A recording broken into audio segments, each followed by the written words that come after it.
जब हम MS word में कोई डॉक्यूमेंट को टाइप करते हैं तो उस समय या तो वो हिंदी में लिखा जाता है या तो इंग्लिश में।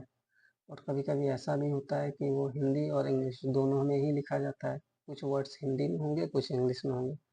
तो ऐसे में हमें बार बार क्या करना पड़ता है कि हमें फ़ॉन्ट में जाकर या जो फ़ॉन्ट लेना है, चाहे जैसे हिंदी के लिए कुर्तेदेव 10 लेंगे या इंग्लिश के लिए एरियल लेंगे या कैलिबरी लेंगे, तो हमें बार बार सेलेक्ट करना पड़ता है। जैसे अभी हम मान के चलिए यहाँ पे कुछ लिख रहे हैं तो ये अभी हमारा हिंदी है, हिंदी।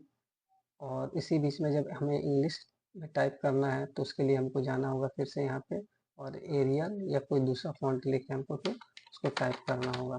फिर जब हमें हिंदी टाइप करना होगा तो फिर हम यहाँ जाएंगे और फिर वहाँ पे कुर्तेदेव 10 को हमें फिर सेलेक्ट करेंगे, फिर यहाँ पे हिंदी में टाइप होने लगेगा।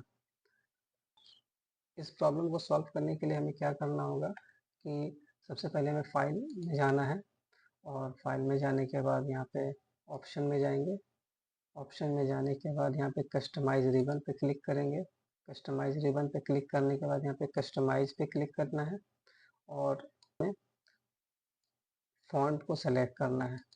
जब फॉन्ट सेलेक्ट कर लेंगे उसके बाद हमें जाना है यहाँ पर जिस फॉन्ट के लिए जो हमें शॉर्टकट की बनाना है उस फॉन्ट को हम लोग सेलेक्ट कर लेंगे। कुर्तीदेव 10 के लिए हमें सबसे पहले कुर्तीदेव 10 को सेलेक्ट करना होगा।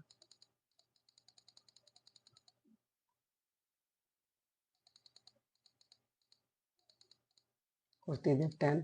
अब इसके लिए हमें शॉर्टकट की ऑलरेडी मैंने पहले यहाँ से शॉर्टकट की बना के रखा है, लेकिन हम इसको सबसे पहले क्या करते हैं, इसको हटा देते हैं। अब नया शॉर्टकट की बनाएंगे।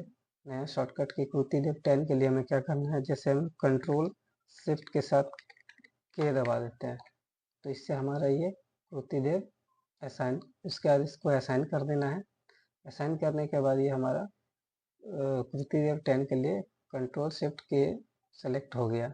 इसी तरह से जब हमें एरियल के लिए करना है या किसी दूसरे फॉन्ट के लिए अगर कोई सेलेक्ट करना है, जैसे हम मान लेते हैं हम यहाँ पे एरियल फॉन्ट को सेलेक्ट कर रहे हैं, एरियल पे क्लिक करेंगे और यहाँ पे कंट्रोल शिफ्ट ए कर दिए तो ये हमारा एरियल के लिए असाइन हो गया। उसके बाद यहाँ पे क्लोज, ओके। अब यहाँ पे देखिए, दिखाते हैं आपको कैसे। अब यहाँ पे जैसे हमारा उतनी देर में टाइप हो रहा है। अब हम चाहते हैं कि नहीं, हमें सिर्फ तुरंत में हमको एरियल करना है तो कंट्रोल शिफ्ट ए करेंगे, एरियल सेलेक्ट हो जाएगा। उसके बाद ये फिर हमें मान लीजिए कुर्ती देव 10 में करना है, हिंदी टाइपिंग करना है तो इसका कंट्रोल शिफ्ट के दबाएंगे तो हमारा हिंदी में हो जाएगा। अगर वीडियो अच्छा लगा हो तो वीडियो को लाइक कर दें और साथ ही साथ हमारे चैनल को सब्सक्राइब कर दें।